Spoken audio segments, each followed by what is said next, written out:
धान की फसल लगभग सभी जगहों पर 50 से 60 दिन की हो गई है और यही धान की फसल के लिए सबसे महत्वपूर्ण पड़ाव होता है, क्योंकि इस समय धान की फसल गभोट या फिर गोभ अवस्था में आने वाली होती है।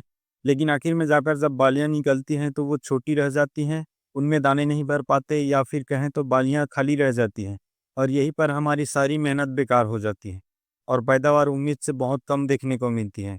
तो आज की इस वीडियो में हम ना ज़्यादा कोई दवाई या उत्पाद पर बात करेंगे, हम सिर्फ धान में दूसरे स्प्रे पर ध्यान देंगे, जो सीधे धान के पौधे के अंदर बन रहे बालियां होती हैं, यानी गभोट अवस्था के लिए बहुत ज़रूरी होती हैं। तो इस अवस्था पर क्या सही काम करना है, क्या स्प्रे में लेना है जिससे बालियां अच्छी बने और उनमें दाने अच्छे से बाहर आएँ। तो इस वीडियो को आखिरी तक ज़रूर देखिए। नमस्कार किसान भाइयों, स्वागत है आप सभी का एक बार फिर से मेरे YouTube channel the farming tips में। वीडियो में आगे बढ़ने से पहले अगर आपने चैनल को सब्सक्राइब नहीं किया है तो सब्सक्राइब कर लीजिए। तो चलिए वीडियो में आगे बढ़ते हैं। तो किसान साथियों, धान का दूसरा स्प्रे वो समय होता है जब धान की फसल में जितने कल्ले बनने होते हैं वो बन चुके होते हैं। लेकिन सिर्फ कल्ले बन जाना ही जरूरी नहीं होता है, इस समय पर कल्ले और तने का मजबूत होना भी जरूरी होता है। और ये हो गए तो समझिए आपने 2 फीट लंबी बाली पाने की जंग जीत ली। क्योंकि याद रखिए, हम एक कमजोर और बीमार पौधे से अच्छी बाली की उम्मीद नहीं रख सकते। तो चलिए इस अवस्था की बात करते हैं जो आपकी मेहनत के फल को तय करती है। क्योंकि इस अवस्था को कहते हैं गबोट या गोब अवस्था। क्योंकि इस अवस्था के समय धान के तने के अंदर बालियां बनना शुरू होती हैं। ये अवस्था आमतौर पर धान की रोपाई के 55 से 60 दिन बाद आती है, लेकिन अगैती धान की किस्मों में ये जल्दी ही आ जाती हैं और यही समय सबसे महत्वपूर्ण होता है। तो इस समय हमें ऐसा क्या काम करना चाहिए जिससे बालियां दोगुनी लंबी हो जाए और उनमें दाने का भराव 100% हो और दाने मोटा, चमकदार व वजनदार बने। क्योंकि ये वो समय है जब पौधा अपनी पूरी ऊर्जा बालियां बनाने में लगाता है। और अगर इस समय हम पौधे की बदलती हुई मुंह को समझते हुए उसे वो खुराक दे दे, यानी वो स्प्रे दे दे जिसकी उससे जरूरत है, तो बदले में हमें उतना उत्पादन मिल ही जाएगा जितना हमने सोचा है। और इस टाइम पर हमारी सबसे बड़ी और आम गलती ये होती है कि हम जैसे ही देखते हैं कि फसल 50 से 60 दिन की हो गई है और उसमें बालियां निकलने वाली हैं, तो हम उसमें और यूरिया डाल देते हैं और सोचते हैं कि पौधे और हरा भरा हो जाएगा और बालियां अच्छे से आएंगी। लेकिन किसान भाइयों, होता कुछ अलग ही है। इस टाइम पर पौधे को नाइट्रोजन यानी कि यूरिया की जरूरत एकदम ना के बराबर होती है और इस समय पर अगर यूरिया दिया तो पौधा अपनी पूरी ऊर्जा बालियां बनाने के बजाय नई पत्तियां निकालने और पौधे की लंबाई बढ़ाने में खर्च कर देगा और इसका नतीजा ये होगा कि पौधे की लंबाई जरूरत से ज्यादा बढ़ जाएगी और जो तना है वो कमजोर ही रह जाएगा। और जब इस पौधे में बालियां बनेंगी और उसमें दाना भराएगा तो पौधा अपने खुद के वजन से ही नीचे गिर जाएगा। इस टाइम पर नाइट्रोजन का जरूरत से ज्यादा उपयोग करना यानी कि गर्दन तोड़ और ब्लास्ट जैसे रोगों को सीधा न्योता देना। तो इस समय पर यूरिया देने से बचे। आपको जो भी यूरिया देना है उसे 40 से 45 दिन में ही दूसरे खाद के साथ दे दे। अब सबसे महत्वपूर्ण सवाल ये उठता है कि दूसरे स्प्रे में कौन से उत्पाद का प्रयोग करें।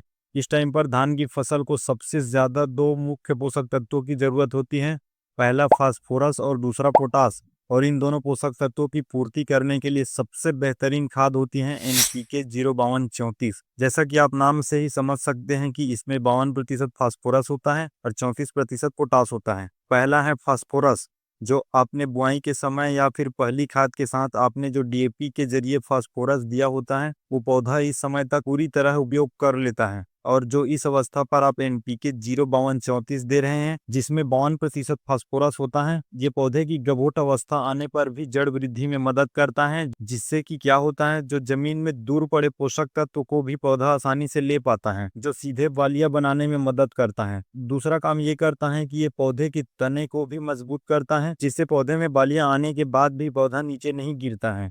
तीसरा सबसे मेन काम फास्फोरस करता है पौधे में एनर्जी बनाने का, जिससे क्या होता है, जो भी बालियों के अंदर दाने में रहते हैं वो अच्छी तरह से भर पाते हैं। चौथा, इस टाइम पर पौधों को फास्फोरस देने से जो पौधे में झंडा पत्ती आ रही होती है उनकी मार्जिन बढ़ती है, यानी कि उनकी चौड़ाई बढ़ती है और ये पौधे के लिए सोलर प्लेट के काम करती है, जिससे पौधे को ज्यादा ऊर्जा बनती है और यही ऊर्जा पौधे में अच्छी बालियां और बालियों में ज्यादा और वजनदार दाने लाने में सीधा काम करती है।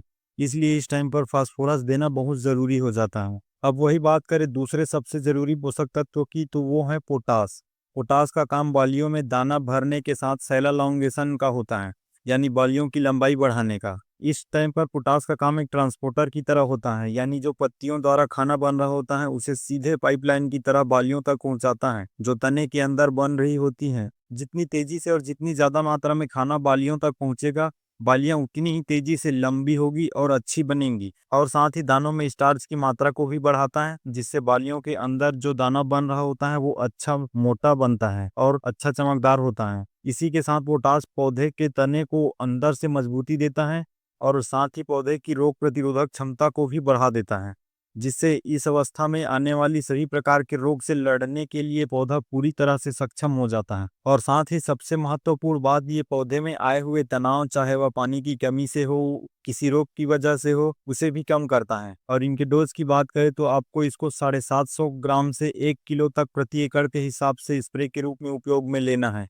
इसके अलावा किसान भाइयों, धान की फसल को एक और बहुत जरूरी पोषक तत्वों की जरूरत होती है जिसे हम अक्सर नजरअंदाज कर देते हैं, और वो है बोरान। इसका सबसे बड़ा काम होता है पॉलिनेशन में, जिससे पौधे में बाली अच्छे से निकल पाती है और हर एक बालियों में दाना अच्छे से भर पाता है। और जो हमेशा किसानों की शिकायत आती है कि बालियां तो निकल गई हैं लेकिन वो खाली हैं, उसमें दाना नहीं भराया है, इसका सबसे बड़ा कारण होता है यही बोरान की कमी।